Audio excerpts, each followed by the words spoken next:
Assalamualaikum warahmatullahi wabarakatuh.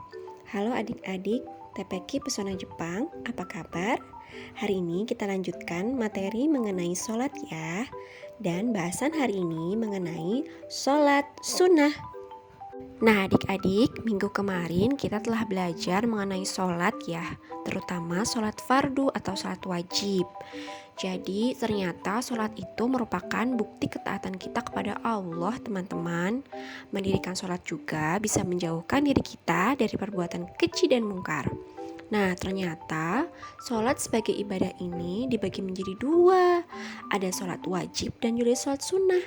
Apa itu sholat sunnah? Di samping sholat fardu yang kita lakukan, ada beberapa macam sholat sunnah yang dianjurkan untuk dikerjakan dengan masing-masing ketentuannya sendiri, yang berkaitan dengan waktu atau tata cara pelaksanaannya. Jadi, beberapa sholat sunnah ini ada waktu-waktu tertentunya ya, dan pada umumnya memiliki cara-cara tersendiri dalam melaksanakannya. Sholat sunnah itu sendiri maksudnya adalah sholat yang dianjurkan untuk dikerjakan. Artinya apabila dikerjakan mendapat pahala. Namun bila kita tidak mengerjakan atau ditinggalkan juga tidak berdosa. Nah, sholat sunnah ini terbagi lagi nih menjadi 3 bagian. Ada sholat sunnah yang berjamaah, ada yang munfarid sendiri-sendiri, dan ada pula yang bisa dikerjakan berjamaah maupun munfarid. Kita lihat bersama-sama yuk. Tapi sebelumnya ibu akan jelaskan dulu. Maksudnya sholat berjamaah itu apa sih? Sholat berjamaah itu adalah sholat yang dilakukan oleh 2 orang atau lebih dengan persyaratan tertentu. Sholat berjamaah bisa dikerjakan di masjid, musola, surau, di rumah, asalkan lebih dari 2 orang ya. Sedangkan sholat munfarid adalah sholat yang dikerjakan sendiri atau perseorangan, baik di masjid, musola, rumah, dan sebagainya. Nah, kita bahas secara garis besar ya.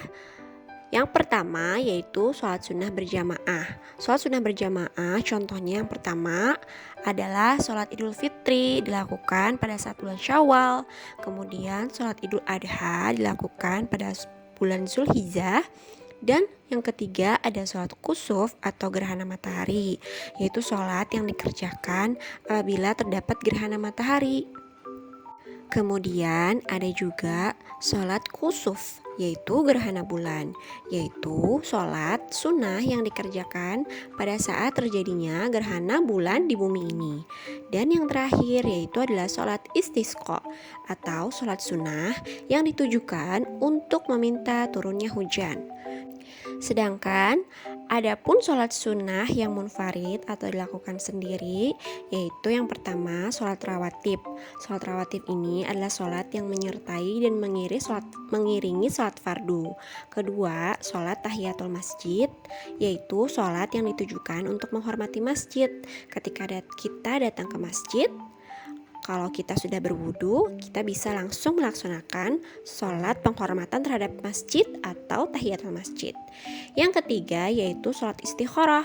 Sholat istikharah ini ditujukan untuk meminta petunjuk dari Allah Subhanahu wa Ta'ala mengenai suatu perkara. Lalu kita lanjut kepada sholat sunnah yang bisa dikerjakan munfarid maupun berjamaah. Yang pertama itu adalah sholat tarawih. Sholat tarawih ini adalah sholat sunnah yang khusus dikerjakan pada saat kita bulan Ramadan dan dilaksanakan ba'da sholat isya. Kemudian yang kedua adalah sholat witir. Rasulullah SAW pernah bersabda, akhiri malam-malam kalian dengan sholat witir. Kemudian ada yang namanya sholat duha. Sholat duha dilaksanakan pada saat pagi hari. Lalu kemudian ada juga sholat tahajud. Dan yang kelima adalah sholat tasbih. Untuk tata cara pelaksanaan dan lain sebagainya dari rangkaian seluruh sholat tadi kita bahas lain kali ya. Nah ternyata Allah menyuguhkan banyak hikmah untuk kita jika kita rutin melaksanakan sholat sunnah. Yang pertama hikmahnya adalah disediakan jalan keluar dari segala permasalahan, menambah kesempurnaan sholat fardu. Yang ketiga menghapuskan dosa, meningkatkan derajat keridhaan Allah Subhanahu wa Ta'ala, serta menumbuhkan kecintaan kepada Allah Subhanahu wa Ta'ala. Yang keempat sebagai ungkapan rasa syukur kita kepada Allah Subhanahu wa taala. Yang kelima, mendatangkan keberkahan pada rumah, dan yang terakhir, hidup menjadi terasa nyaman dan tentram. Nah, Ibu akan coba menjelaskan salah satu sholat sunnah ya, yaitu sholat sunnah rawatib. Sholat sunnah rawatib ini adalah sholat sunnah yang menyertai dan mengiringi sholat fardu. Tujuannya untuk menutupi kekurangan ketika melaksanakan sholat fardu dan untuk menambah pahala. Nah, macam-macam sholat rawatib ini terbagi menjadi dua. Ada yang berdasarkan pelaksanaannya, yaitu pelaksanaan sebelum sholat fardu dan sesudah sholat fardu. Kalau sebelum disebut dengan sholat rawatib qobliyah.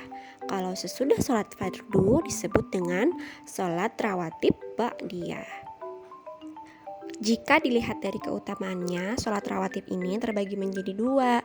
Ada rawatib muakkad yang sangat dianjurkan karena sering dicontohkan Rasulullah, dan ada juga sholat rawatib ghairu muakkad, artinya tidak terlalu dikuatkan. Yang termasuk rawatib muakkad yang pertama itu adalah 2 rakaat sebelum zuhur dan 2 rakaat sesudah zuhur. Kemudian yang ketiga, 2 rakaat sesudah maghrib. Yang keempat, 2 rakaat sesudah isya, dan yang kelima, 2 rakaat sebelum subuh.